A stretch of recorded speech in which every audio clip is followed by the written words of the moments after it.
My name is Beverly Donlin. I'm the Survivor Programs Manager here at the National Fallen Firefighters Foundation. On behalf of the Executive Director, Ron Sarnicki, and the Director of Survivor Programs, Linda Hurley, it is my privilege to welcome you to the annual Survivors Tree Lighting. Unfortunately, Ron and Linda could not be with us tonight, but please know you are in their thoughts.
This is Jessica Snyder, a singer-songwriter that's been here with us for a couple of years now, and we really appreciate it, Jessica. Thank you. Lovely.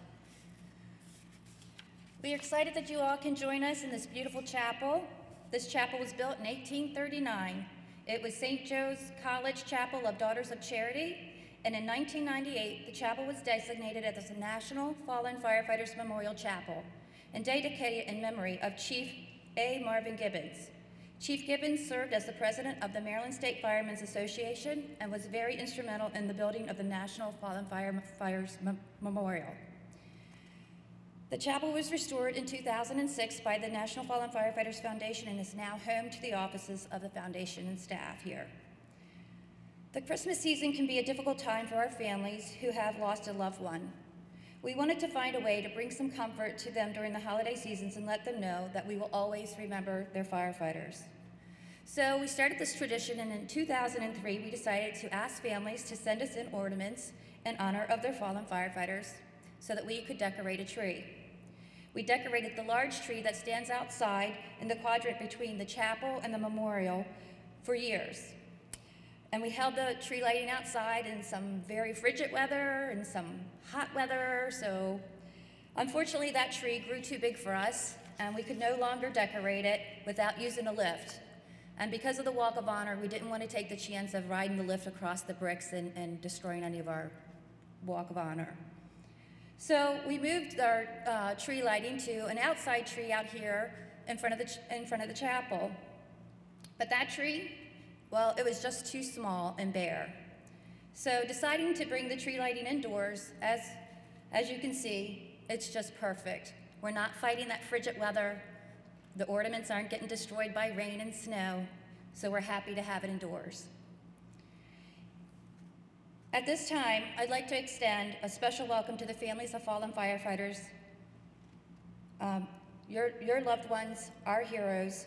Please stand so we can recognize you here tonight.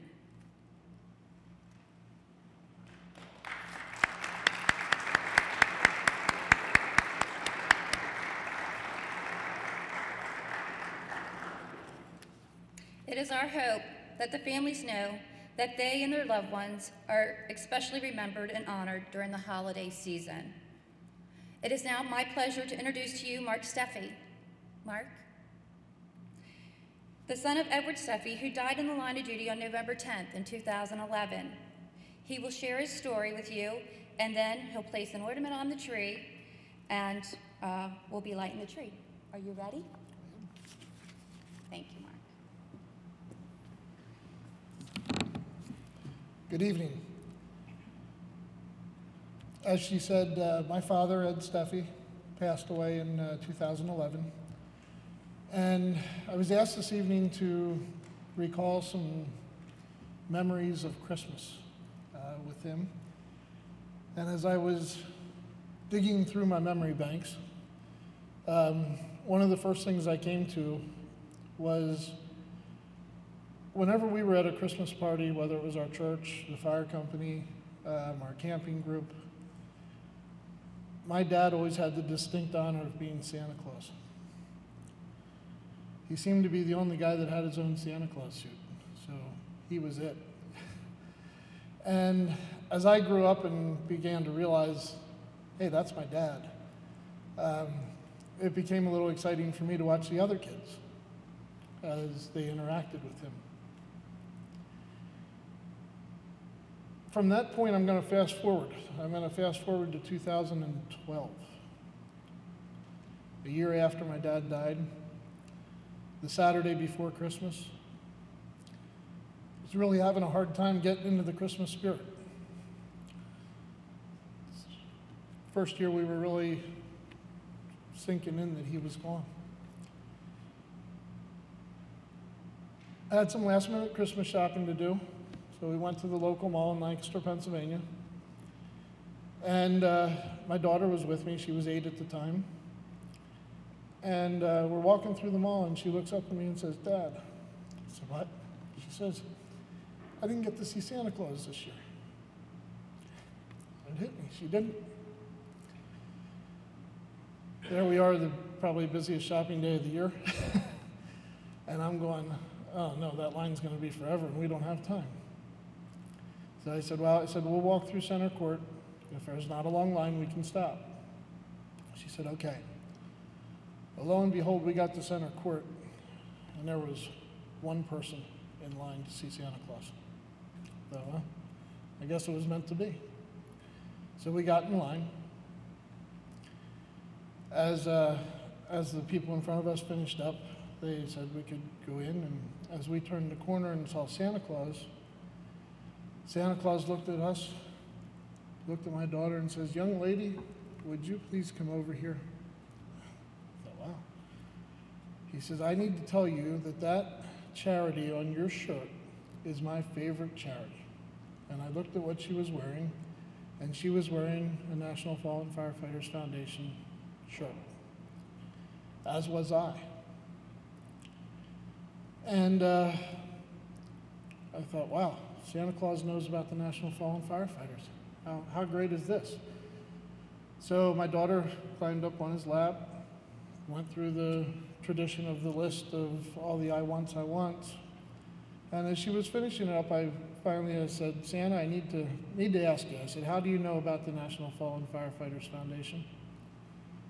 And he says, sir, he says, if I may just break character for a moment. And he looked at my daughter and said, are you okay with that? And she said, yeah. He said, I'd like to introduce myself. My name is Charles Brack. Some of the people in the room here recognize that name. Charles's son passed away in the line of duty as well. Little did I know that day.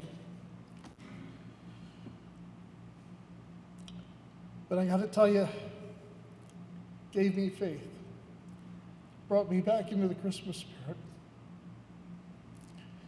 made me realize that life is going to go on and it's going to be okay. I have been back every year to see Charles Brack. For those of you that don't know him, I ought to say that Charles lives in Georgia. I live in Pennsylvania.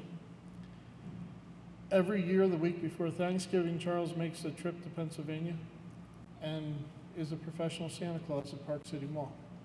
He has been doing it now. He told me just this weekend, actually it was Tuesday night I was to see him, and he told me he's been doing that for 16 years. He's been a professional Santa Claus for 16 years, but he's been coming to Lancaster for 11. And Charles and I have become good friends through this. And he just delivered Christmas back to me that year and made it what it was before. And for that, I'm very thankful. I'm also very thankful for this organization and for what it has done for our family. Thank you.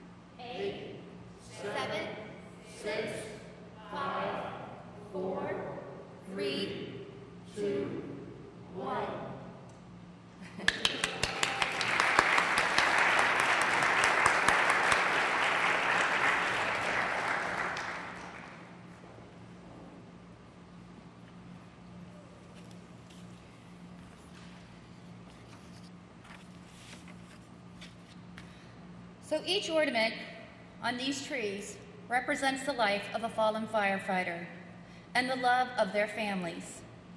So tonight we celebrate their lives here today and the sacrifice that they made in service to their communities. We had a number of fire service and family volunteers who helped erect and decorate these trees this year. So if you're with us here tonight, please stand. We would like to thank you. Anybody? Well, our elves are busy working. We did have some staff members. You could stand up, please. Come on.